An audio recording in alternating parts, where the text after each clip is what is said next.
অনেকদিন ধরেই ভাবছিলাম এই গ্রামটাতে যাব, যেখানে গেলে শুধু মনের না, সাথে চোখেরও শান্তি পাওয়া যাবে। শুধু কি আমার চোখের শান্তি পেলে হবে? না, কখনোই না, সাথে আপনাদেরও চোখের শান্তি পেতে হবে। তাই আমার সাথে সাথে আপনারাও দেখতে থাকুন।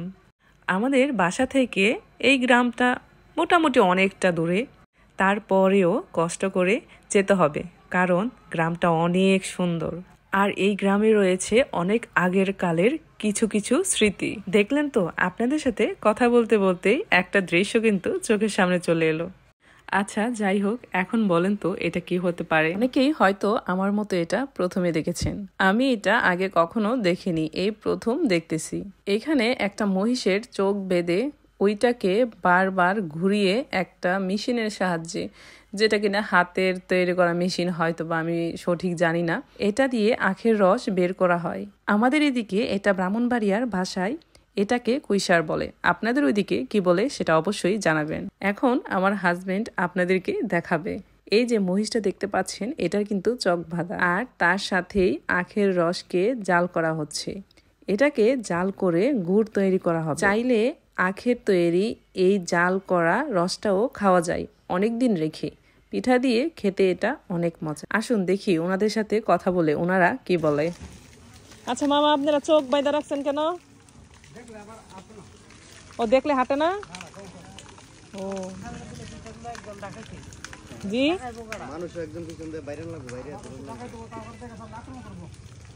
ও আচ্ছা আচ্ছা, হ্যাঁ এইটাই তো সমস্যা। মহিষ তো বিশাল বড়, মানে এই জন্যই সব জায়গাতে দেখলাম শুধু চোখ বাইদা রাখে। এইখানে বেশিরভাগ বাড়িতেই তারা নিজেরা এই কাজগুলো করে।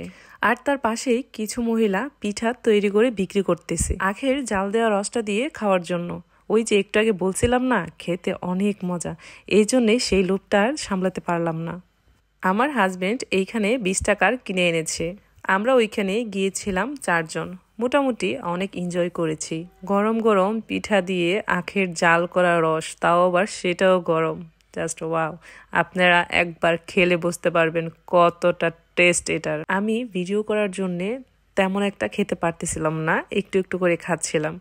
কিন্তু আমার হাজবেন্ড আর আমার ভাইকে, ওদেরকে তো কেউই থামাতে পারবে না। ওদেরকে দেখলেই বোঝা যায় এই খাবারটা কতটা মজাদার। আমাদের দেশে এইরকম অনেক জায়গাতে একদম অরিজিনাল খাঁটি হাতের তৈরি জিনিস পাওয়া যায়।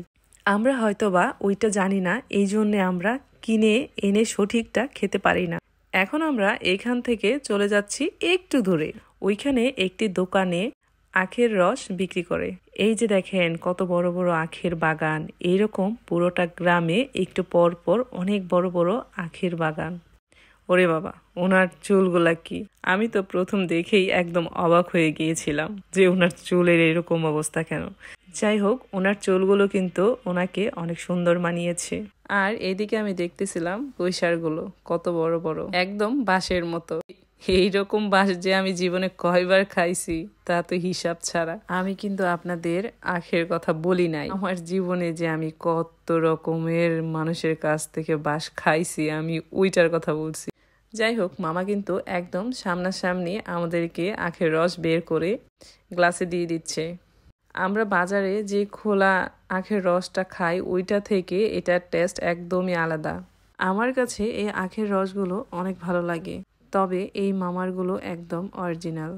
ওইখানে অন্য কোনো মানুষ ছিল না, শুধু ওই মামাটাই ছিল। আর আমরা যেদিন গিয়েছিলাম ওই দিন অনেক ভিড় ছিল। এই গ্রামটা অনেক সুন্দর। বেশিরভাগ টাইমে এই গ্রামে অনেক মানুষ ঘুরতে আসে তার প্রিয়জন এবং পরিবার নিয়ে। আমি মনে করি ঘোরার মতো এই জায়গাটা একদম বেস্ট একটা জায়গা। আপনি ঘুরে অনেক কিছু দেখতেও পারবেন, আবার সাথে করে আমাদের মতো নিয়েও যেতে পারবেন। এইখানে আখের জাল করা রস একজন বিক্রি করতেছিল। 1 লিটার আখের রসের দাম 200 টাকা। আমার হাজবেন্ড এখানে 1 লিটারের মতো নিয়েছে। 1/2 লিটার আমার ভাইয়ের জন্য আর 1/2 লিটার আমাদের জন্য। অবশেষে এই 2টা বোতল নিয়ে বাসার উদ্দেশ্যে রওনা দিলাম। গুড বাই, টাটা, ভালো থাকবেন। আর অবশ্যই আমার পাশে থাকবেন এইরকম সুন্দর সুন্দর ভিডিও দেখার জন্য।